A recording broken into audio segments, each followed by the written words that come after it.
Assalamualaikum warahmatullahi wabarakatuh. Perkenalkan, nama saya Anisya Rizky Kartika. Hari ini saya akan memberikan pendidikan kesehatan mengenai ibu hamil dengan HIV/AIDS. Pertama, saya akan membahas mengenai AIDS. AIDS sendiri adalah kondisi kronis yang berpotensi mengancam jiwa yang disebabkan oleh Human Immunodeficiency Virus atau HIV dengan merusak sistem kekebalan tubuh untuk melawan organisme penyebab penyakit. Penyakit ini juga dapat menyebar melalui kontak dengan darah yang terinfeksi atau dari ibu ke anak melalui kehamilan, persalinan, ataupun menyusui.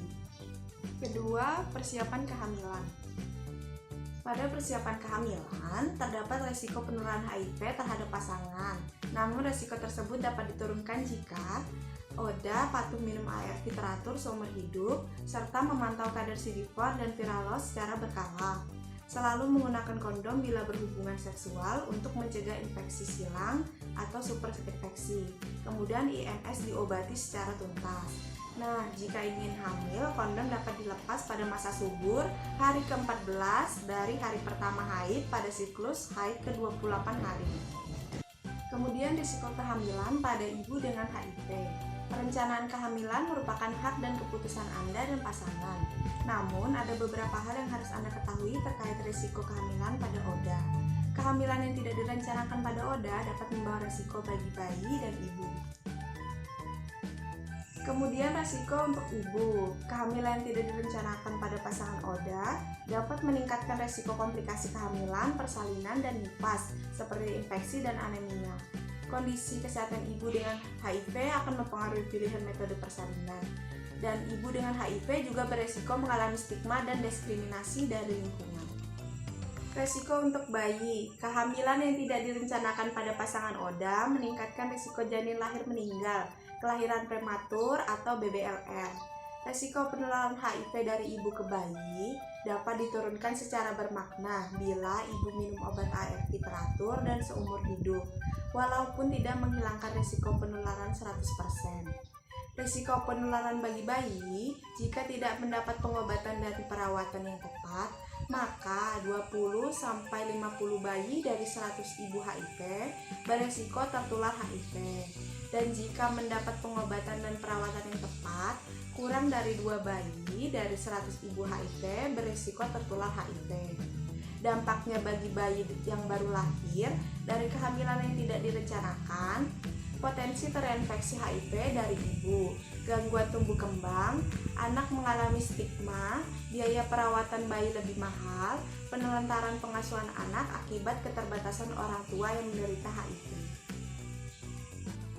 Menjalani kehamilan bagi pasangan ODA. Perempuan dengan HIV berpotensi menularkan virus kepada bayi yang dikandungnya jika hamil. Oleh karena itu, pasangan ODA perlu mendapat informasi mengenai kontrasepsi yang aman dan efektif untuk mencegah kehamilan yang tidak direncanakan. Konseling yang berkualitas, penggunaan alat kontrasepsi yang aman dan efektif, serta penggunaan kondom secara konsisten akan membantu pasangan ODA agar melakukan hubungan seksual yang aman serta menghindari terjadinya kehamilan yang tidak direncanakan. Perlu diingat bahwa infeksi HIV bukan merupakan indikasi aborsi. Pasangan ODA harus minum ARV seumur hidup. Jika sudah mendapatkan terapi ARV, jumlah virus HIV di tubuh ibu menjadi rendah dan risiko penularan HIV dari ibu ke anak menjadi kecil, sehingga bapak dan ibu mempunyai peluang untuk memiliki anak HIV negatif. Pemberian ARV pada ibu hamil merupakan indikasi pemberian ARV. Untuk perempuan yang status HIV-nya diketahui sebelum hamil dan pasien sudah mendapatkan ARV, maka saat hamil ARV tetap diteruskan.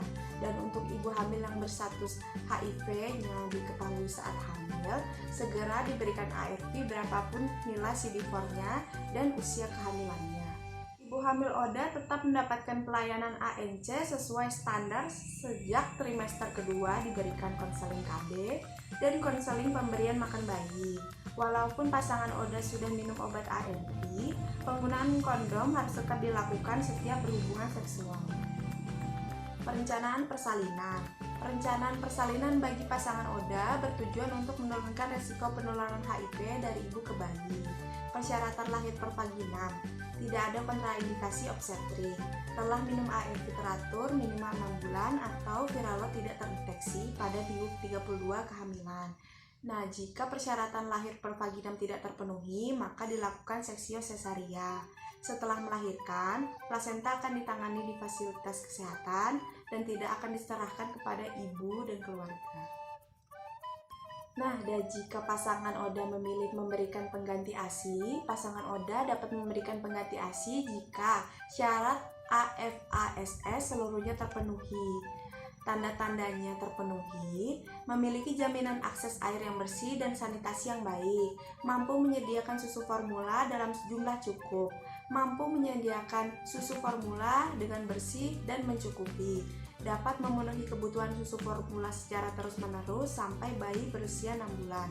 Keluarga mampu memberikan dukungan dalam proses memberikan susu formula yang baik, dan ibu atau keluarga dapat mengakses layanan kesehatan yang komprehensif bagi bayinya. Itu saja yang dapat saya sampaikan pada kesempatan kali ini. Kurang lebihnya mohon maaf. Terima kasih. Wassalamualaikum warahmatullahi wabarakatuh.